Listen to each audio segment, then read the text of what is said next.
Boa tarde a todos, graça e paz seja com todos. Nós estamos aqui para louvar o Senhor, glorificar o seu nome, dar graças ao seu grande e glorioso nome. Deus é bom, Ele tem feito grandes coisas, Ele fez o mundo e tudo que neles há. Ele providenciou uma grande salvação enviando seu Filho amado Jesus a esse mundo.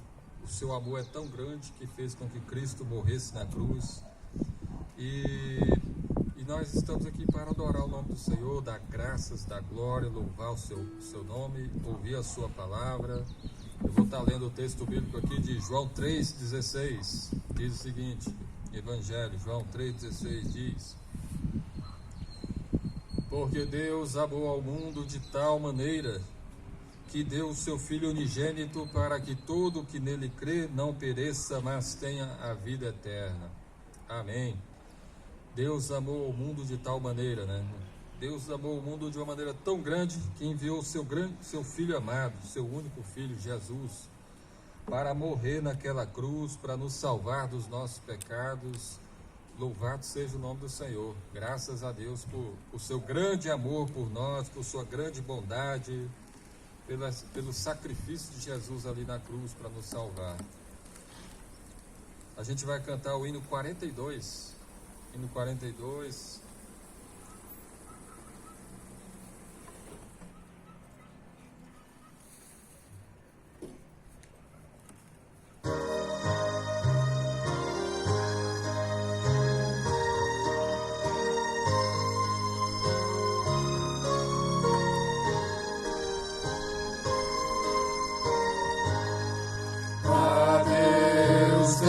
Glória por seu grande amor, o Filho bendito por nós todos deu, e graça concede ao mais vil pecador, abrindo-lhe a porta de entrada no céu.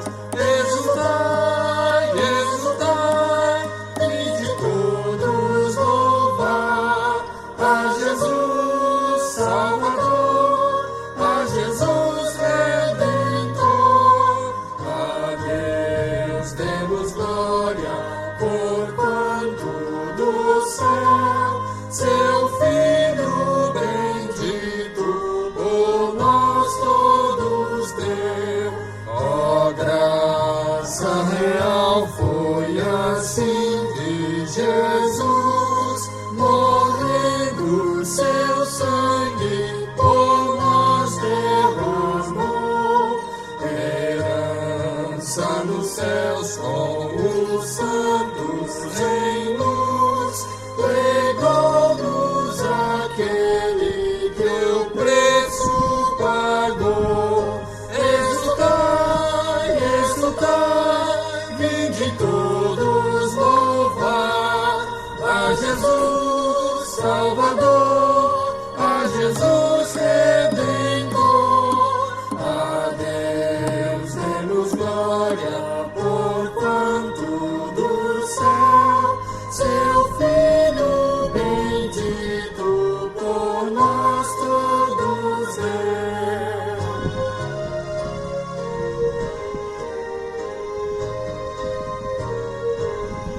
Tal prova de amor nos persuade a confiar nos merecimentos do Filho de Deus, e quem a Jesus pela fé se entregar vai vê-lo na glória eterna dos céus. Exultai, exultai, vinde todos louvar a Jesus Salvador, a Jesus Redentor. A Deus demos glória, porquanto do céu seu Filho bendito por nós todos deu.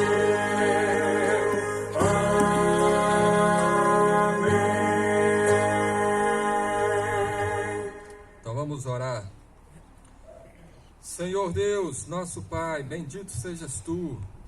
Senhor Deus, o único e verdadeiro, o Criador, o Deus Supremo, cheio de glória e majestade. Tu és o Rei do Universo. Tu criaste todas as coisas e Tu sustentas todas as coisas pelo poder da Tua palavra. Tu és soberano e nós estamos aqui, Senhor, para adorar o Teu nome, para dar graças ao Senhor, porque mesmo sendo tão grande, tão excelso, o Senhor olha para nós, que somos tão pequenos, e concede graça, misericórdia, o Teu grande amor por nós, ao ponto de enviar Jesus para morrer naquela cruz. Ele foi pregado naquela cruz, ele foi traspassado por causa dos nossos pecados. Uma lança cortou o seu lado, ele derramou o seu sangue precioso, a sua vida foi cortada da terra, Senhor. Louvado seja o Senhor por isso, porque nesse grande sacrifício o Senhor estava mostrando que nos ama e nos salvando dos nossos pecados, Senhor. Graças por isso, Senhor. Graças também porque Ele ressuscitou e está vivo e um dia voltará, e nós aguardamos esse dia e pedimos a graça do Senhor sobre nós. E nesse momento, ó Deus, que estamos aqui reunidos para adorar o Teu nome, que o Teu Espírito esteja conosco, conduzindo, dirigindo, abençoando a cada um de nós, para que cada um adore o Senhor em espírito, em verdade, com coração alegre, por tudo que Tu és e por tudo que Tu tens feito. Tu és bom, Senhor, e as Tuas misericórdias duram para sempre. Que o Senhor perdoe os nossos pecados e nos abençoe, em nome de Jesus Cristo. Amém. Amém. Vamos abrir nossa Bíblia aí em João 17.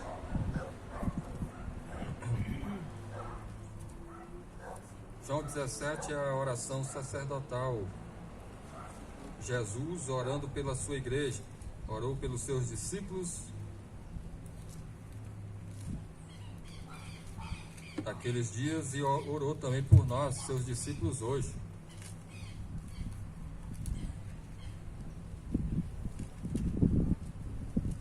A gente vai ler o versículo 20 e 21.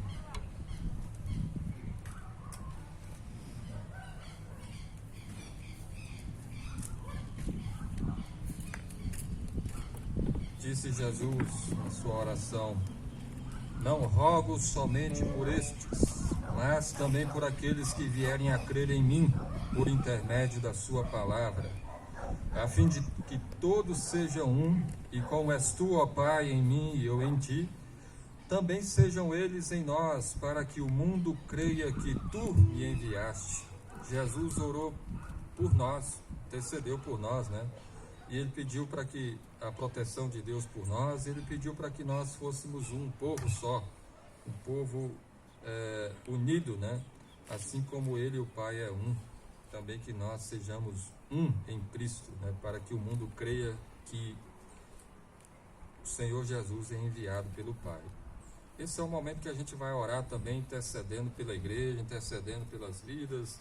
É o momento também de você orar e confessar o seu pecado. A boa notícia é essa, que Cristo nos ama ao ponto de interceder por nós, pedir a proteção de Deus, pedir a Deus pelas nossas vidas, né? Ele é o nosso intercessor, Ele é o nosso mediador. E por causa dele é que os nossos pecados são perdoados, né? Quando você se arrepende e confessa. Então, abaixe a sua cabeça, mesmo no carro aí, onde você estiver, que você ore a Deus, confesse seus pecados, peça a graça de Deus. E a gente vai orar mais uma vez aqui. Senhor Deus, nosso Pai, Tu és bom, Senhor, e nós somos pecadores, e pedimos que o Senhor tenha misericórdia de nós, que o Senhor perdoe os nossos pecados, que o Senhor abençoe a vida de cada um dos que aqui estão, que o Senhor abençoe as famílias, ó Deus, da Tua igreja, os que estão aqui, os que não estão também, que o Senhor abençoe a todos, que o Senhor tenha misericórdia, Deus, e fortaleça a fé dos Teus servos, e que nenhum se perca, ó Deus, e que nesse momento de dificuldade para reunir o povo, que o Senhor esteja fortalecendo a fé, ensinando a tua palavra, ajudando a cada um nas suas lutas e tentações para que não se afaste do Senhor, abençoando para que haja arrependimento no coração e uma volta sincera e verdadeira para o Senhor, meu Deus. Perdoa os meus pecados e perdoa o pecado de cada um dos irmãos que também oram e estão confessando a Ti os seus pecados arrependidos, Senhor. Tenha misericórdia, Pai. Nossa esperança não está na nossa bondade, nos nossos méritos, mas unicamente na obra de Cristo, no sangue derramado ali na cruz, porque somente por causa de Jesus, por causa da Tua graça e misericórdia, que podemos ser perdoados, lavados e santificados, Senhor. Tenha misericórdia de cada um de nós, Senhor. E também nos ensine a Tua palavra, nos ensine os Teus mandamentos, nos ensine, ó Deus, a fazer aquilo que Te agrada, que o Senhor esteja abrindo os nossos olhos para enxergarmos os nossos maus caminhos, nossos pecados, e abandonar esses maus caminhos, esses pecados, e andar na Tua palavra, Deus. Ensina-nos a Tua palavra, Deus. Ensina a cada um de nós. Guarda o Teu povo, livra-nos desse vírus e de tudo mal, Senhor. Esteja abençoando esse país para que ele possa superar essa crise, ó Deus. E também que o Senhor esteja fortalecendo a Tua igreja aqui no Brasil e pelo mundo afora. E que o Senhor nos ajude a ter um testemunho que Te agrade, ó Deus. Que o Senhor abençoe a igreja do Senhor espalhada por toda a face da terra. Abençoe o missionário Hernandes, a sua família, a missionária Anil, os irmãos pelo Brasil afora, pelo mundo afora, Senhor. Os irmãos no Paraguai, Senhor. Guarda-os também em Teu nome, Pai. Abençoa a Tua igreja, Pai. Precisamos da Tua ajuda, da Tua proteção, da Tua graça. Sem Ti nós não somos nada, Pai.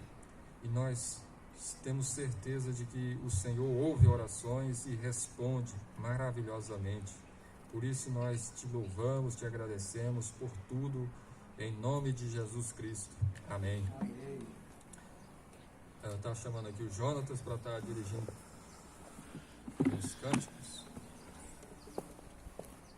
São cânticos conhecidos, cânticos de louvor a Deus, para nós juntos louvarmos ao Senhor.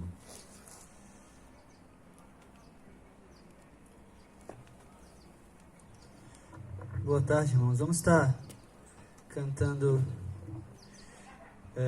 a música Deus Enviou.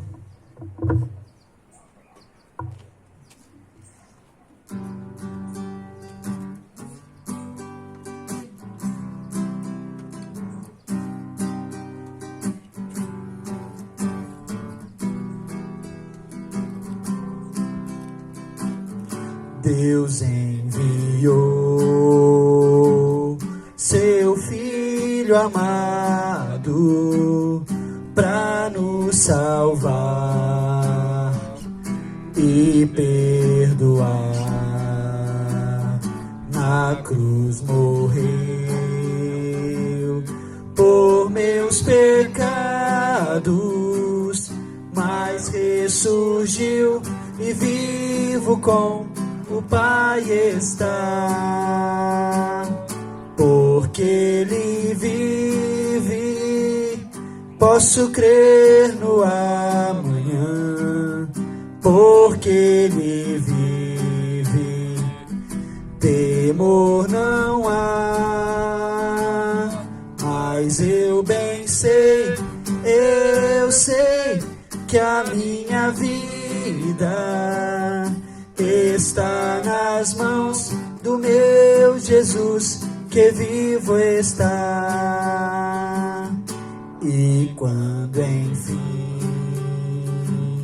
chegar a hora em que a morte enfrentarei, sem medo então terei vitória, verei na glória o meu Jesus, que vivo está. Porque Ele vive, posso crer no amanhã. Porque Ele vive, temor não há. Mas eu bem sei, eu sei que a minha vida está nas mãos do meu Jesus, que vivo está. Está nas mãos do meu Jesus, que vivo está. Obrigado, Jesus.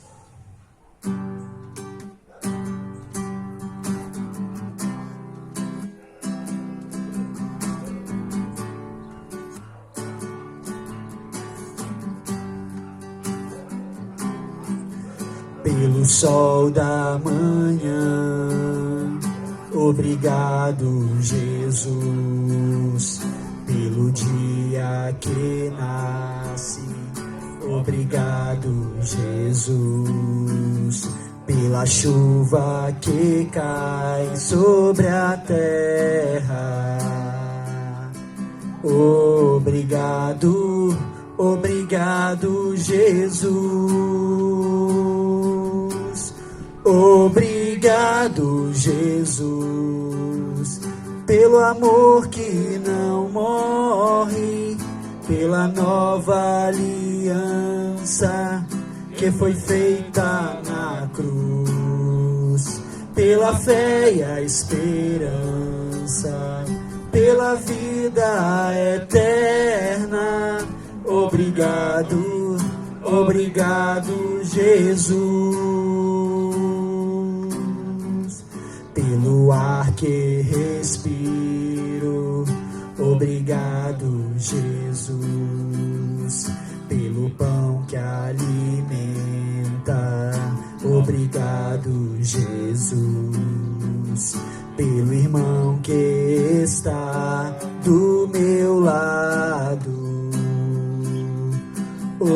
obrigado, obrigado, Jesus.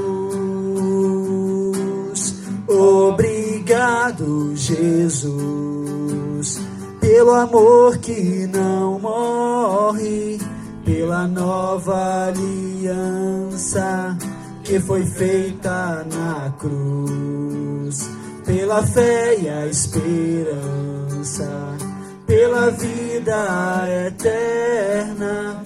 Obrigado, obrigado, Jesus. Obrigado, Jesus, pelo amor que não morre, pela nova aliança que foi feita na cruz, pela fé e a esperança, pela vida eterna. Obrigado, obrigado, Jesus. Obrigado, obrigado, Jesus.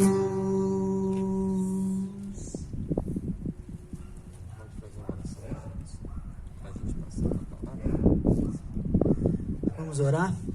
Senhor Deus, muito obrigado, porque o Senhor é bom, o Senhor é misericordioso. E em meio a uma situação tão difícil, tão caótica, onde tantas pessoas têm perdido suas vidas, o Senhor nos dá a graça de podermos saber que somos filhos teus, que podemos descansar em Ti, saber que mesmo que nós sejamos acometidos por doenças, por problemas, o Senhor está conosco e o Senhor nos salva, o Senhor perdoa os nossos pecados, o Senhor nos dá a certeza de que quem crer em Cristo Jesus como seu Salvador e se arrepender dos pecados, estará contigo na glória, mesmo que morra, viverá. Que certeza maravilhosa, que coisa, que certeza tão boa que podemos descansar, mesmo em meio às tribulações, ainda que a terra não floresça, que não haja fruto na videira, nós estaremos nos alegrando em Ti. Amém. E peço assim que o Senhor nesse instante encha os nossos corações de Ti, da Tua palavra, nos ensine, nos explique para que possamos sair daqui mais parecidos contigo, possamos sair daqui edificados e aprendendo mais da sua palavra, e que assim possa estar sendo todos os dias de nossas vidas pelo estudo da tua palavra. Assim, oramos em nome de Cristo Jesus, nosso Senhor e Salvador. Amém. Amém. Então vamos abrir nossas Bíblias no Evangelho, Lucas, capítulo 15. A gente vai ler o versículo 1 e 2. E depois a gente vai ler a partir do versículo 11.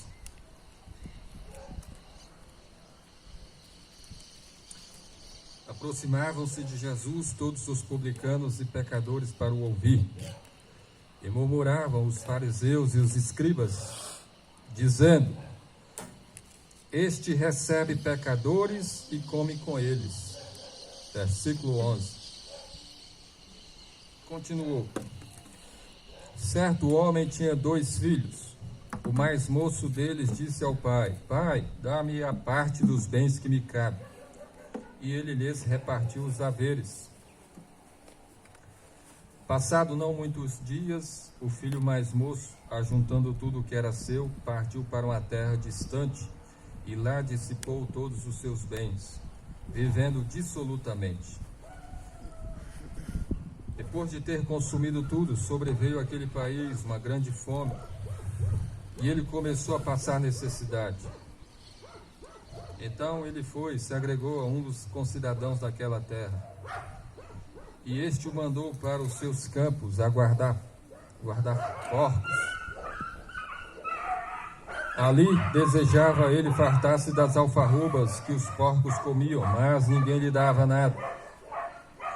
Então, caindo em si, disse: Quantos trabalhadores de meu pai têm pão com fartura, e eu aqui morro com meu pai? E lhe direi: Pai, pequei contra o céu e diante de ti. Já não sou digno de ser chamado teu filho. Trata-me como um dos teus trabalhadores. E levantando-se, foi para seu pai. Vinha ele ainda longe, quando seu pai o avistou, e compadecido dele, correndo, o abraçou e beijou. E o filho lhe disse: Pai, pequei contra o céu e diante de ti, já não sou digno de ser chamado teu filho. O pai, porém, disse aos seus servos: Trazei depressa a melhor roupa, vestiu, ponde-lhe um anel no dedo e sandália nos pés. Trazei também e matai o novilho cevado, comamos e regozijamo-nos. Porque este meu filho estava morto e reviveu, estava perdido e foi achado. E começaram a regozijar-se. Ora, o filho mais velho estivera no campo, e quando voltava, ao aproximar-se da casa, ouviu a música e as danças. Chamou um dos criados e perguntou-lhe que era aquilo. E ele informou: Veio teu irmão, e teu pai mandou matar o novilho cevado, porque o recuperou com saúde. Ele se indignou e não queria entrar. Saindo, porém, o pai procurava conciliá-lo. Mas ele respondeu a seu pai: Há tantos anos que te sirvo, sem jamais transgredir uma ordem tua, e nunca me deste um cabrito sequer para alegrar-me com os meus amigos. Vindo, porém, esse teu filho, que desperdiçou os teus bens com meretrizes, tu mandaste matar para ele o novilho cevado. Então lhe respondeu o pai: Meu filho, tu sempre estás comigo. Tudo o que é meu é teu. Entretanto, era preciso que nos regozijássemos e nos alegrássemos. Porque esse teu irmão estava morto e reviveu, estava perdido e foi achado. Amém. Nesse mês de maio nós temos falado bastante aqui sobre as famílias, pelos vídeos, nesses cultos ao ar livre aqui na igreja. E ao falar sobre família, nós não podemos deixar de falar sobre a família de Deus. O privilégio que nós temos de fazer parte da família de Deus, do povo do Senhor, do povo chamado pelo nome de Deus, pelo nome de Jesus, de ter Deus como nosso Pai, de sermos adotados na família de Deus, e de como isso é bom, né? De como o nosso Pai Celestial, ele é bom, como ele é cheio de amor, de bondade, de misericórdia. O nosso Pai Celeste, nosso Deus, a quem Jesus nos ensinou a chamar de Pai, ele é cheio de bondade, de amor, de misericórdia. Ele é um Deus perdoador, ele é o nosso Pai. E isso deve ser uma grande alegria para o crente. E o crente deve ter também um senso de grande privilégio, o ter Deus como seu Pai. De você saber o seguinte: olha, Deus, ele é o meu Pai. Os islâmicos, eles chamam Deus de Allah Akbar, né? Que na tradução seria mais ou menos assim: Deus Todo-Poderoso. Só que Jesus, ele nos ensinou a chamar o nosso Deus, o Deus Todo-Poderoso, de Pai, né? Que é uma palavra que mostra assim, uma intimidade muito grande. Mostra para nós assim como Deus olha para nós como filhos, como ele se compadece de nós. Então é bom que a gente entenda isso, né? É um grande privilégio, é uma grande bênção fazer parte da família de Deus. E essa parábola aqui está falando de como o nosso Deus, de como o nosso Pai, ele é bom. Às vezes essa parábola aqui é chamada de a parábola do filho pródigo, né? O filho que desperdiçou os bens. Mas a ênfase dessa parábola deve estar exatamente no Pai, que é cheio de amor. Deus que é bom, né? E para a gente entender bem essa parábola que fala do amor de Deus, do amor do Pai por nós, é bom, é por isso que a gente lê os versículos 1 e 2, para a gente compreender um pouco como é que, qual era o contexto, né, que Jesus falou. Aqui fala no versículo 1 e 2 que aproximavam-se de Jesus todos os publicanos e pecadores para o ouvir. Os publicanos eram os cobradores de impostos. Eles eram considerados traidores, porque eles pegavam o dinheiro dos judeus para entregar para os romanos. Eles também eram considerados muito ladrões, corruptos, né? Porque quem é que mexe com dinheiro que vai cobrar uma parte e não, com uma bolada na mão e não toma uma parte para si? E naquela época era muito comum isso, né? Quando a gente vê no capítulo 19 que fala da conversão de Zaqueu, ele está dizendo: se eu roubei alguém, eu vou devolver. Alguém que se converteu, né?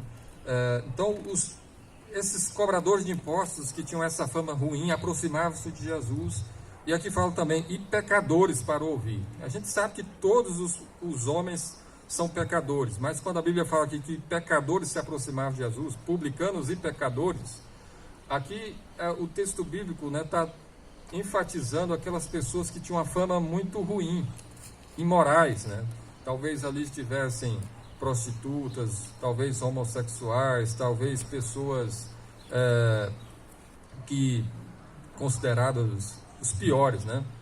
Publicanos e pecadores se aproximavam de Jesus para ouvir. Pessoas que eram rejeitadas pelos religiosos se aproximavam para ouvir Jesus. E aí o que acontece? Versículo 2: e murmuravam os fariseus e os escribas. Os fariseus e os escribas eram os religiosos. O fariseu era aquele que seguia a seita dos fariseus, né? E essa seita era muito rigorosa.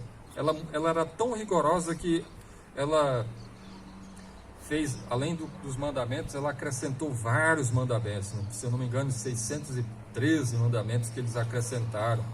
Eles eram muito rigorosos para cumprir todos os rituais. Então, quando Jesus recebe os publicanos, os pecadores, pessoas de má fama, esses religiosos, os fariseus e os escribas, que eram os copiadores da lei, né? Eles começam a murmurar. Eles acham aquilo ali um absurdo. Como é que Jesus pode receber esse tipo de gente? E eles murmuravam dizendo: Jesus recebe pecadores e come com eles. Isso era algo imaginável para eles. Como é que eles, sendo de Deus, pode receber essas pessoas, conversar com elas e mais, comer com elas?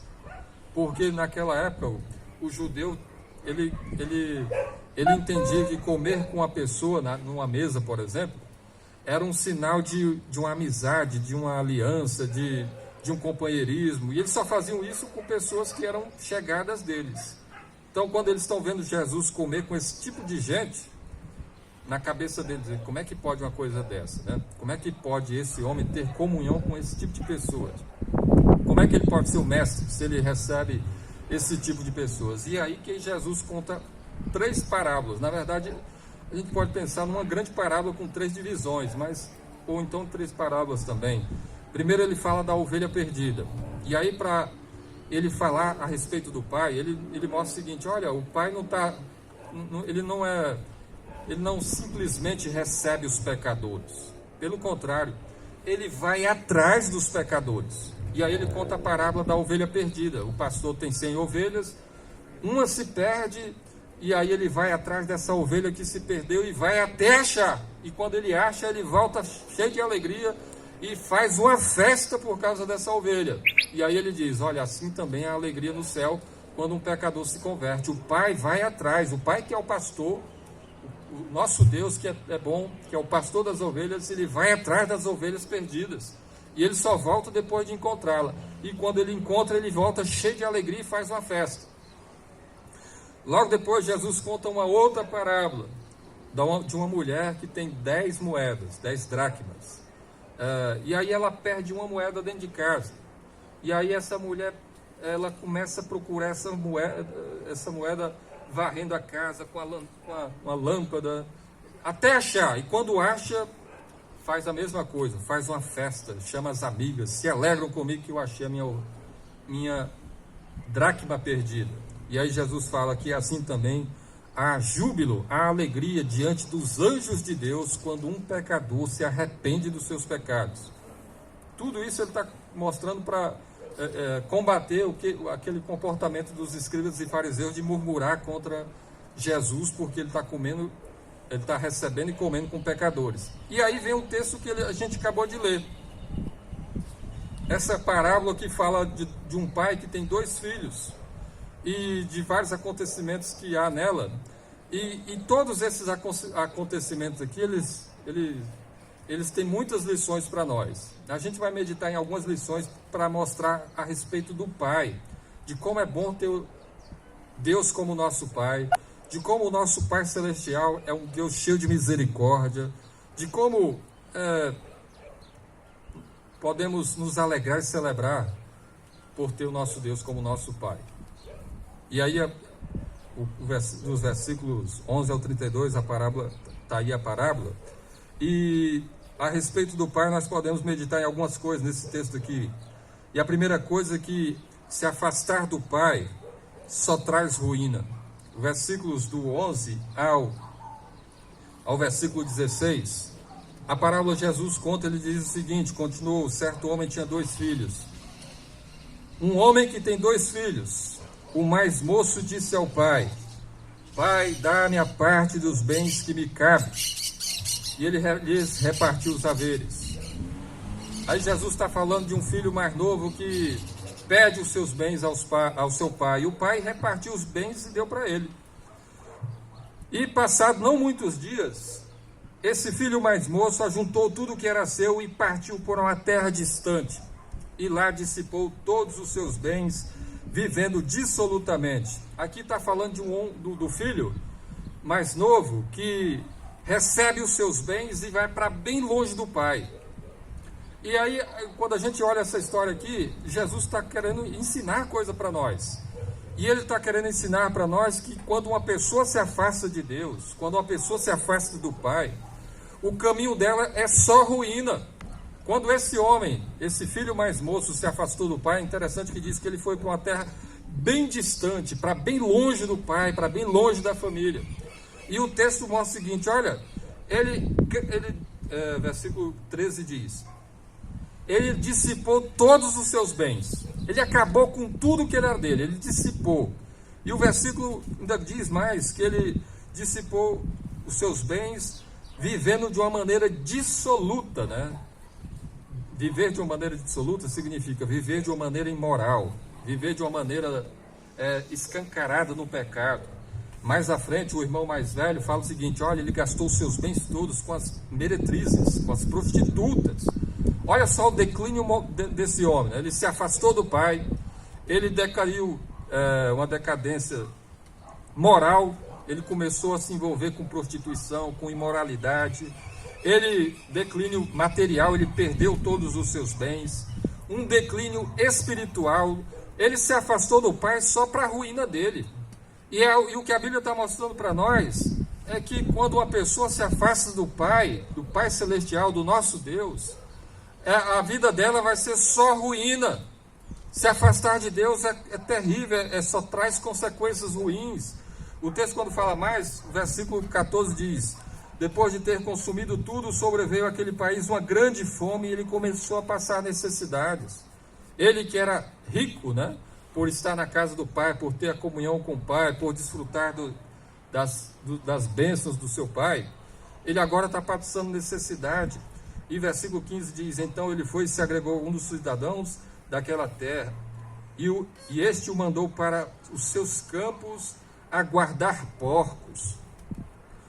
O judeu entendia muito bem, olha, o porco era um animal considerado imundo, então eles nem comiam e nem cuidavam de porcos. Quando Jesus usa nessa parábola que esse homem se afastou e ele encontrou um emprego para cuidar de porcos, Jesus está querendo mostrar para nós o quanto o caminho desse homem só foi de ruína abaixo, ladeira abaixo, decadência abaixo, porque aqui está mostrando algo que eles estão, que esse homem estava fazendo de errado aos olhos de Deus, né, de estar desobedecendo a lei de Deus. O versículo 16, versículo 17 diz, então, versículo 16, ali desejava fartar-se das alfarrobas que os porcos comiam, mas ninguém lhe dava nada. Esse ponto é muito importante, porque aqui nós temos visto que muitos evangélicos também têm caído.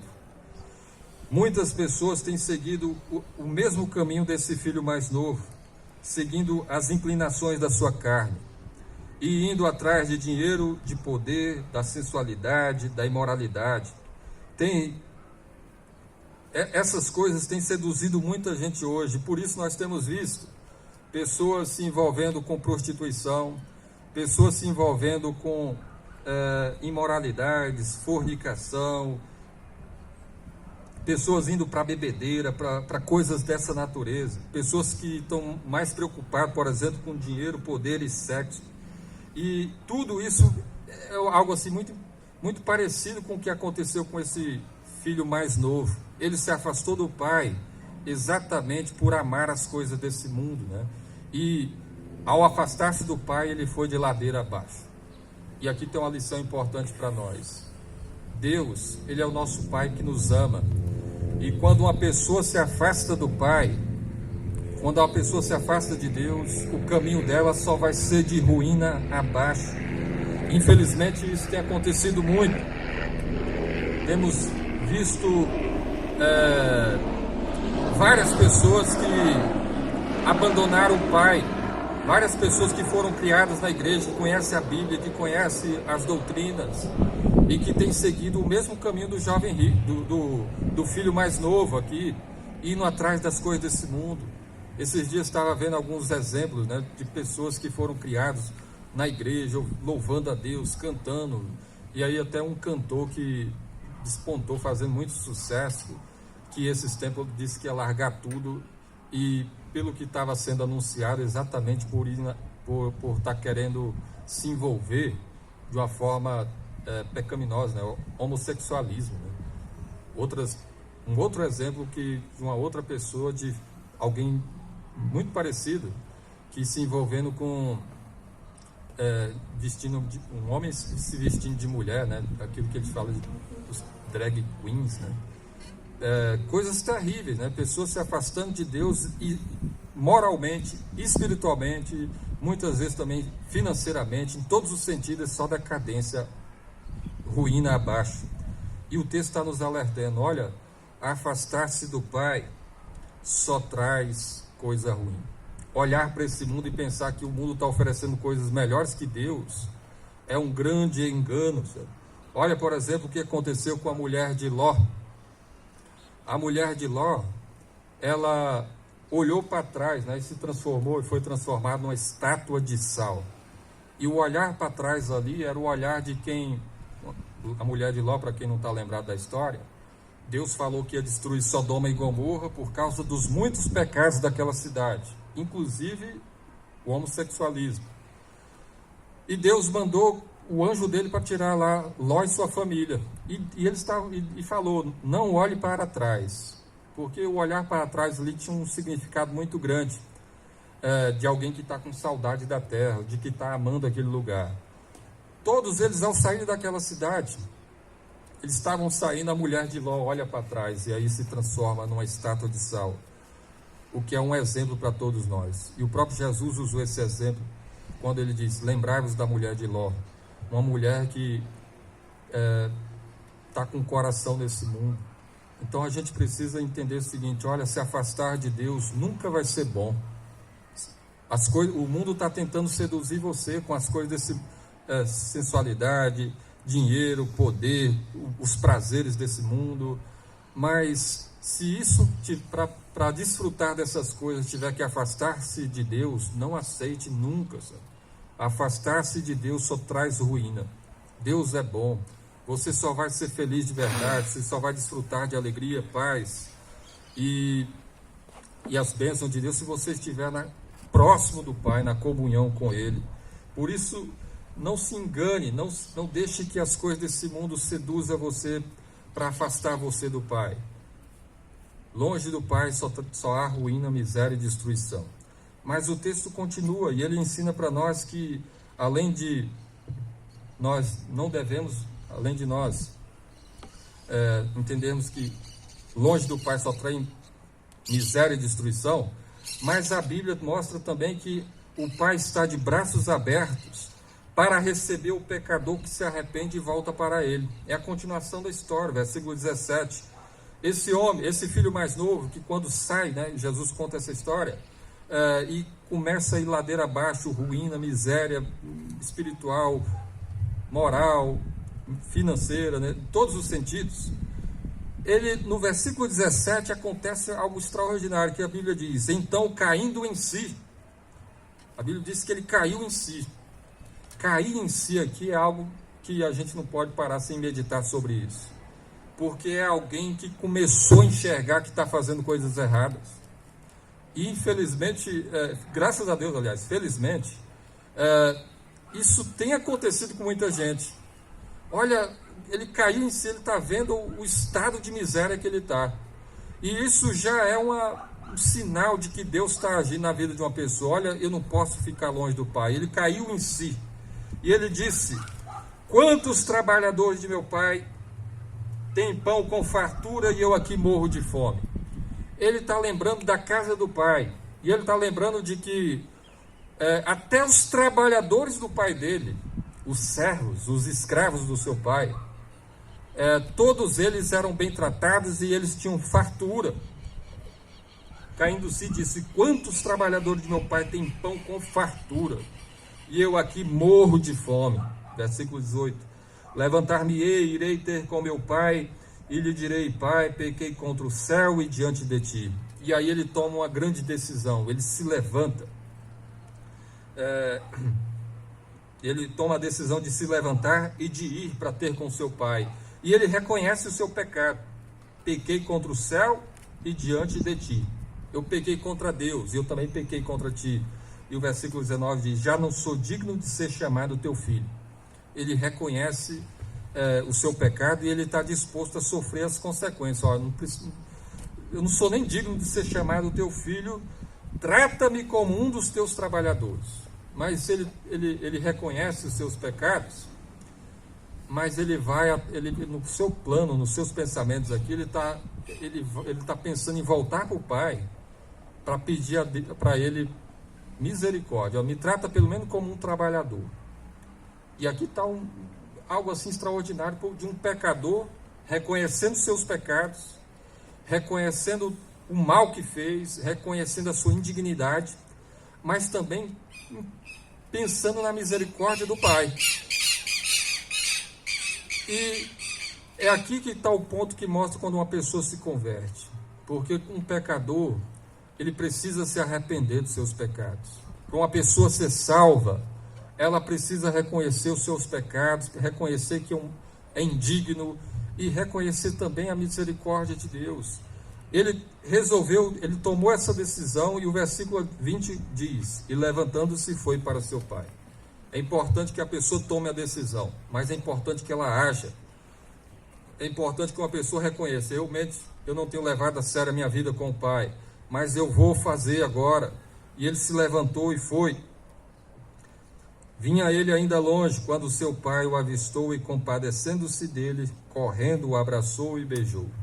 E aí o texto bíblico fala do pai que o vê de longe, e quando ele o vê, ele sai correndo para encontrar com seu filho, o abraça e o beija.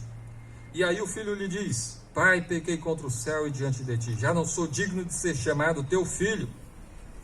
O pai, porém, disse aos seus servos: trazei depressa a melhor roupa, vestiu, pondo-lhe um anel no dedo e sandálias nos pés. Aqui está o ponto que surpreende na história de Jesus, porque aqui está o pai correndo atrás do filho, recebendo de braços abertos, mandando trazer a melhor roupa, um sinal de honra. Você vai vestir a melhor roupa. Anel nos dedos, sinal de que faz parte da família, um sinal de autoridade. E sandália para os pés, que significava assim que os escravos é que andavam descalços. Então, quando manda trazer sandália para os pés, é como se dissesse: você é filho, você é um homem livre, você é da família. O pai manda todas essas coisas para o seu filho, e diz mais: e trazei o novilho cevado, e matai, e vamos comer, e vamos nos regozijar. Vamos fazer uma grande festa, porque este meu filho estava morto e reviveu, estava perdido e foi achado. E começaram a se alegrar, eles fizeram uma grande festa. Jesus está contando isso para dizer o seguinte: olha, Deus, o Pai, está de braços abertos para receber o pecador que se arrepende. Deus, ele é bom, ele é cheio de misericórdia. E ainda que esse filho tenha feito as piores coisas diante de Deus, diante do seu pai, e o pai sabia de tudo isso, Jesus está dizendo: olha, o pai está de braços abertos para receber esse pecador. É interessante olhar essa história aqui, porque Jesus está falando do pai para mostrar que quem é Deus. Lucas 10, 22, Jesus diz: ninguém conhece o filho senão o pai, ninguém conhece o pai senão o filho, e aquele a quem o filho quiser revelar. Jesus revela o pai, e Jesus está revelando o pai para nós, que ele é cheio de amor e recebe os pecadores de braços abertos. Por isso que, ainda que você tenha cometido os piores pecados, ainda que você tenha se afastado do pai, a mensagem do Evangelho está dizendo: volte, porque Deus está de braços abertos para perdoar você e salvar você. Deus é cheio de misericórdia, ele está de braços abertos para receber o pecador. Nessa história, Jesus, ele mostra o pai, e o pai, ao receber o filho, o pai não fica jogando na cara dele: olha, você está vendo o que você fez? Olha, tem que quebrar a cara mesmo, você tem que se dar mal na vida. Não, ele sabe de tudo que ele fez, mas ele está dizendo: o pai está de braços abertos, pode voltar, meu filho, você vai ser recebido com festa, com alegria e com todas as bênçãos, né, que o pai poderia dar. Isso aqui te surpreende? Porque isso aqui é evangelho.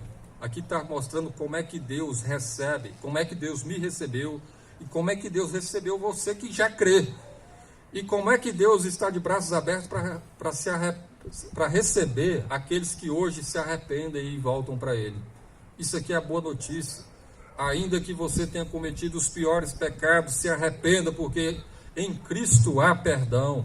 Ainda que você tenha feito igual esse filho mais novo, que foi para longe do pai, para o mundão, para a prostituição, para a imoralidade, para a idolatria, para a feitiçaria, se arrependa, porque o pai recebe você de braços abertos. Deus é cheio de misericórdia, ele é perdoador, ele é salvador, ele é um pai cheio de amor. Quando ele está falando isso, ele está falando exatamente para aqueles escribas e fariseus que murmuravam porque Jesus recebia os publicanos e pecadores, para mostrar para eles: olha como Deus é bom. Deus quer receber os pecadores. Se o pecador se arrepender, ele vai ser recebido. Isso é evangelho. A Bíblia fala em Lucas 19 que Zaqueu se arrepende dos seus pecados, e Jesus diz: hoje houve salvação nessa casa. E Zaqueu era pelo que a gente vê, era alguém corrupto. Era o chefe dos cobradores de impostos. Davi, a Bíblia fala que Davi se envolveu com a mulher de um dos seus soldados, Urias. Mandou matar Urias. Tomou a mulher, adultério, vários pecados seguidos. E a Bíblia fala que Davi se arrepende e Deus diz: também foi perdoado o teu pecado. A Bíblia fala, por exemplo, em Lucas também, capítulo 7, de uma mulher que era muito conhecida na cidade, pecadora, e ela se aproxima de Jesus, chorando, derramando suas lágrimas aos pés do Senhor Jesus. E Jesus recebe ela e perdoa os pecados dela. Eu lembro do seu Levino, quando a gente contava essa história aqui, ele falava de uma ilustração que ele tinha ouvido há muito tempo. De uma história parecida com essa, de um filho que saiu de casa e depois ele, meio envergonhado para voltar para casa, pelo monte de coisa errada que fez, aí ele, se eu não me engano, ele escrevia uma carta para o filho, para o pai, para dizer: se o senhor quiser me aceitar, me dá pelo menos um sinal, e bota um pano branco aí na cerca da casa aí para me saber que o senhor me recebe. E aí quando o filho ia vindo, estava cheio de pano branco em tudo que é lugar, na janela, na porta, nas árvores, na cerca, para dizer o seguinte: você é bem-vindo, filho, volta para casa. E é assim que Deus faz conosco: volta para Deus, volta para o Pai, porque ainda que os seus pecados sejam vermelhos como o carmesim, eles se tornarão brancos como a neve. Ainda que você tenha se envolvido no lamaçal dos piores pecados, mas se você se arrepender dos seus pecados, Cristo te perdoa. Deus está de braços abertos para receber o pecador que se arrepende. Essa é uma lição importante dessa parábola. Afastar-se do Pai só ruína, mas Deus está de braços abertos para receber aqueles que se arrependem e perdoar os seus pecados e fazer uma grande festa.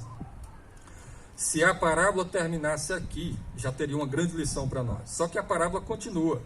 E ela nos ensina também que o nosso relacionamento com o Pai, o nosso relacionamento com o Pai não é baseado em méritos. A história continua e começa agora a falar a respeito do filho mais velho. Versículo 25, que diz o seguinte: ora, o filho mais velho estivera no campo. O filho mais velho era um trabalhador, estava no campo. E quando voltava, ao aproximar-se da casa, ouviu a música e as danças. Trabalhou o dia todo, está voltando para casa, e quando chega perto de casa, barulho de música, danças, pessoas fazendo festa, e ele sem entender nada. Chamou um dos criados e perguntou-lhe: o que era aquilo? E ele informou: veio teu irmão, e teu pai mandou matar o novilho cevado, porque o recuperou com saúde. Seu pai mandou fazer uma festa, porque o seu irmão voltou. E aí a Bíblia diz: ele se indignou e não queria entrar. Interessante que era para todo mundo ficar feliz na história, né? O filho perdido voltou para casa, mas o filho mais velho, que era um trabalhador, que era alguém dedicado, ele ficou revoltado com aquilo. Ele ficou indignado e ele saindo, porém, ele saiu, ele se indignou e não queria entrar na casa, na festa. Mas o pai, que é cheio de bondade, ele saindo, porém, o pai procurava conciliá-lo. E aí o pai vai conversar com ele, versículo 29. Mas ele respondeu a seu pai: há tantos anos que te sirvo, sem jamais transgredir uma ordem tua, e nunca me deste um cabrito sequer para alegrar-me com os meus amigos. Vindo, porém, esse teu filho, que desperdiçou os teus bens com meretrizes, tu mandaste matar para ele o novilho cevado. Olha só a ideia do filho mais velho.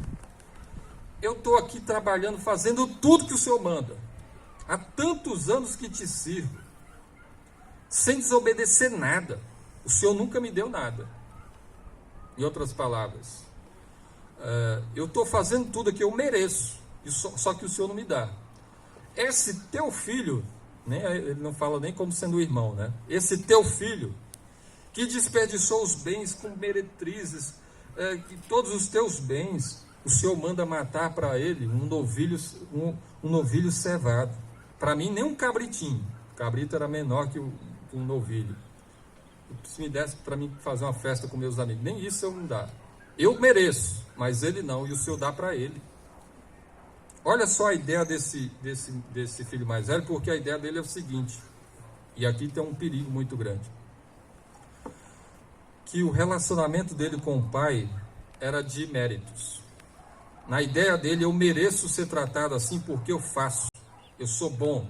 Eu não te desobedeço. Eu faço tudo que o Senhor manda. Eu mereço. Mas ele não merece. E o Senhor dá para ele. Aqui está o perigo de nós basearmos o nosso relacionamento com Deus baseado nos nossos méritos. De você achar que é um merecedor, de você achar que é bom demais. E por isso desprezar os outros. Jesus está condenando aqui os fariseus e os escribas, que se achavam tão bons que murmuravam contra Jesus, por ele receber publicanos e pecadores e comer com eles. Ele é um ponto perigoso, porque esse pensamento também é muito fácil entrar na igreja, e às vezes a gente vê. É muito fácil, por exemplo, nós começarmos a contar a vantagem. Senhor, eu não falto um culto, e o Senhor não me dá. Senhor, eu mereço porque eu trago os meus dízimos todo mês.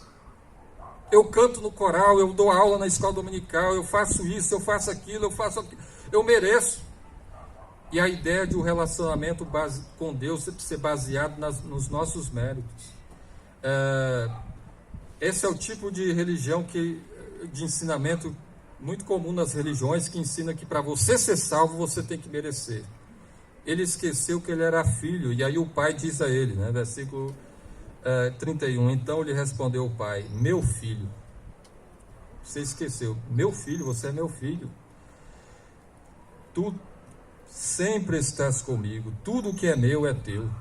O relacionamento que eu tenho com você não é baseado nessas coisas, nem pode ser baseado nessas coisas. O seu relacionamento com Deus é baseado por causa da obra de Cristo. Foi Ele que obedeceu a Deus com perfeição. Foi Ele que derramou o sangue dele para nos salvar. Ele nos trata como filhos, não porque nós merecemos ou somos bons. Ele nos trata como filhos por causa de Jesus. O apóstolo Paulo, ele fala sobre isso lá em Filipenses capítulo 3, quando ele combate um ensinamento muito perigoso que havia naquelas igrejas, das pessoas pensavam o seguinte: olha, você para ser salvo tem que fazer isso, um monte de coisa.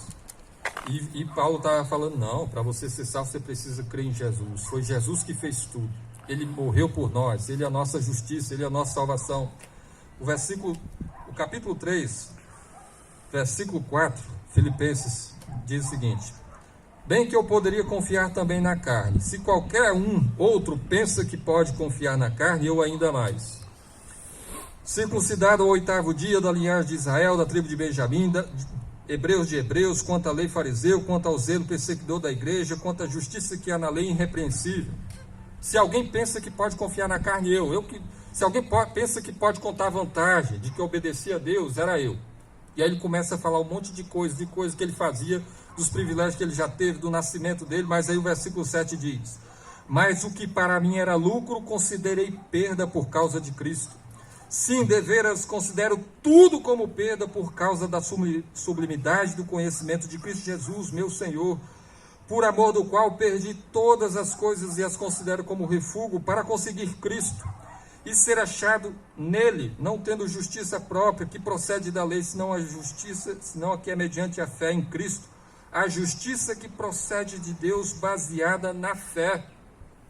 O que Paulo está falando aqui tem a ver com esse texto aqui de Lucas capítulo 15, porque Paulo está dizendo o seguinte: o meu relacionamento com Deus, na minha ideia antes, era baseado no que eu fazia. Mas quando eu entendi, quando eu conheci Jesus, eu vi que todas as coisas que eu fazia não serviam de nada. Os meus méritos, não é isso que me salva, não é isso que me faz ter mérito diante de Deus, ou ser recebido como filho de Deus. A única coisa que realmente importa é você ter a justiça de Cristo, é você crer nele. Porque quando você crê no Senhor Jesus, você é recebido como filho de Deus por causa dos méritos de Cristo. E é isso que importa. E Paulo fala: eu considerei então todas as outras coisas que eu fazia como esterco. Não são essas coisas que eu devo, não são nessas coisas que eu devo confiar. Eu devo confiar somente em Cristo. E aqui está o ponto para nós confiarmos somente em Jesus, no que Ele fez. Você é recebido na obra, na família de Deus, por causa dos méritos de Cristo. Esse homem aqui, o filho mais velho, ele está pensando o seguinte: eu mereço e o Senhor não me dá. E ele não merece e o Senhor dá. Mas o Evangelho está dizendo o seguinte: tanto você que acha que, tanto o filho mais velho quanto o mais novo, os dois são filhos, os dois são recebidos, não por causa das suas obras, mas por causa da bondade do Pai. O Pai é tão bom que recebe os dois e trata os filhos, os dois como filhos, porque Ele é bom. E aí está o perigo para nós, para nós não confiarmos em nossos méritos. O nosso relacionamento com Deus deve ser o relacionamento de filho, né? Alguém que foi adotado na família de Deus, e porque fomos adotados por causa de Cristo, agora temos um relacionamento pessoal com Deus, um relacionamento de filho. A ideia desse homem era muito parecida com o pensamento de um escravo. Eu faço, então o Senhor tem que me dar. Eu faço, eu mereço. Eu tenho mérito. Se eu fiz isso, eu fiz aquilo. Mas o ensinamento do Evangelho é: você não merece. Deus te dá pela graça. E esse é um ponto importante que a gente precisa sempre relembrar. Nunca confie nas suas obras. Não são elas que te salvam. Deus nos salva por causa da obra de Cristo.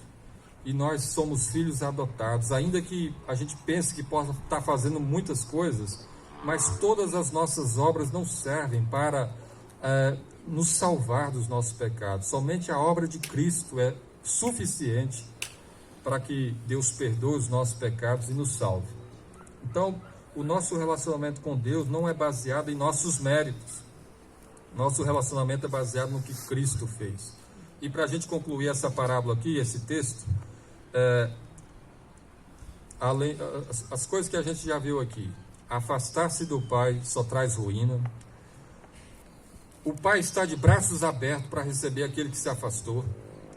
O nosso relacionamento com Deus não é baseado em nossos méritos. E para concluir, o Pai quer que nós nos alegremos juntamente com Ele. Esse é um dos pontos da parábola. Versículo 32 diz o seguinte, versículo 31 e 32: meu filho, tu sempre estás comigo, tudo que é meu é teu. Entretanto, era preciso que nos regozijássemos e nos alegrássemos, porque teu irmão estava morto e reviveu, estava perdido e foi achado. Era necessário que nós nos alegrássemos. Eu queria que você se alegrasse, em outras palavras. No versículo de 3 ao 7, quando fala da parábola da ovelha perdida, quando o pastor acha a ovelha, versículo 6 ele diz que ele reúne os seus amigos e vizinhos e diz: alegrai-vos comigo, porque já achei a minha ovelha perdida. Digo-vos que assim haverá maior júbilo no céu, a alegria no céu, quando um pecador se arrepende, mais do que por 99 justos que não necessitam de arrependimento. Na outra parábola da dracma perdida, o versículo 9, quando a mulher acha a sua moeda perdida, ela diz: alegrai-vos comigo, porque já achei a dracma que eu tinha perdido. Eu vos afirmo que de igual modo há júbilo diante dos anjos de Deus por um pecador que se arrepende. No versículo 23, quando o pai recebe o filho de volta, ele diz: comamos e regozijemos, porque este meu filho estava morto e reviveu, estava perdido e foi achado, e começaram a se alegrar. Houve festa em todas as parábolas que Jesus contou aqui nesse capítulo 15, alegria por causa do pecador que foi achado, que foi salvo. Em outras palavras, Jesus estava dizendo para aqueles escribas e fariseus: em vez de vocês ficarem murmurando contra mim, porque eu estou comendo com publicanos e pecadores, vocês deveriam se alegrar. Vocês deveriam se alegrar porque tem alguém interessado em ensinar, por exemplo, para esses cobradores de impostos, que eles não têm que roubar mais, que eles têm que parar de mentir, que eles têm que ser honestos nos seus trabalhos. Vocês deveriam se alegrar quando vê, por exemplo, uma pessoa ensinando para essas pessoas moralmente conhecidas como pecadores, né, com a fama ruim de pecadores na cidade, alguém que está interessado em tirar eles desse caminho mau. Vocês deveriam se alegrar quando vê alguém ensinando para alguém o caminho de Deus e não ficar murmurando. O chamado é o mesmo para nós hoje. Olha, nós devemos nos alegrar pelas obras que Deus tem feito, pelas conversões. Deus tem tirado pessoas da prostituição, Deus tem tirado pessoas da idolatria, Deus tem tirado pessoas de estar servindo aquelas imagens, aqueles ídolos, tirando das encruzilhadas. Deus tem feito grandes coisas e isso deve ser motivo de alegria para todos nós. Há alegria quando um pecador se converte. A alegria o povo de Deus deve celebrar junto com os anjos e dar glória a Deus pela conversão de um pecador. Temos visto esses tempos aí, nessa pandemia aí, muitas pessoas parece que estão felizes, né? Ou se alegram com o mal. Temos visto, por exemplo, pessoas se alegrando com números de mortes, com a doença, né? Até alguém aí falando que ainda bem que surgiu esse vírus aí, falando assim, pessoas estão se alegrando com o mal, né? Mas no texto aqui é muito semelhante, porque ele lembra um pouco disso, porque Jesus está preocupado com os pecadores, para salvar eles. E tem gente que está achando mal isso. E tem gente achando ruim isso. E por isso nós não podemos ser igual a esses fariseus, ou essas pessoas que estão alegres, né, por ver as pessoas indo para o inferno, né? Isso é perigoso. A Bíblia diz que Deus não tem prazer quando um pecador, quando o perverso morre. Deus tem prazer quando o perverso se converte. Então nós devemos, juntamente com o Senhor Jesus, com o Pai, com o Espírito Santo, nos alegrarmos. É interessante no texto lá de Lucas capítulo 10, que quando Jesus viu pessoas se convertendo, ele se alegrou no Espírito Santo. Ele exultou, ele disse: graças te dou, ó Pai, Senhor dos céus e da terra, porque ocultaste essas coisas aos sábios e instruídos e as revelaste aos pequeninos. Jesus se alegrou no Espírito Santo.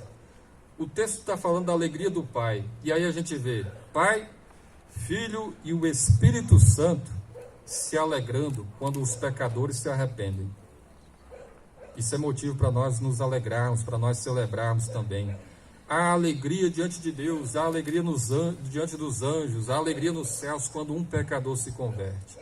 E também deve haver alegria no nosso coração.